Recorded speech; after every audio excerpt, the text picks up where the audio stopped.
সূর্যমুখী চাষ করেছি, খুব সুন্দর হয়েছে। এটা নিজেরাও ভাঙ্গাচ্ছি, ভাঙ্গায় তেল বাজারে বিক্রি করতেছি, নিজেরা খাচ্ছি, খুবই ফলনের জিনিস। 30 শতক জমিতে ফুলের চাষ করেছি।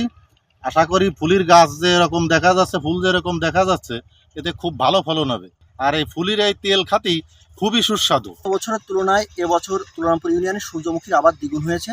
সূর্যমুখীর তেল উচ্চ মূল্যের হয় এবং উৎপাদন সরিষার চেয়ে বেশি হয়, মানুষের মাঝে একটা আগ্রহ সৃষ্টি হয়েছে। আমাদের কৃষি অফিসের থেকে নিয়মিত পরামর্শ, মনিটরিং অব্যাহত আছে। আমরা প্রণোদনার অংশ হিসেবে কিছু সার এবং বীজ দিয়েছি।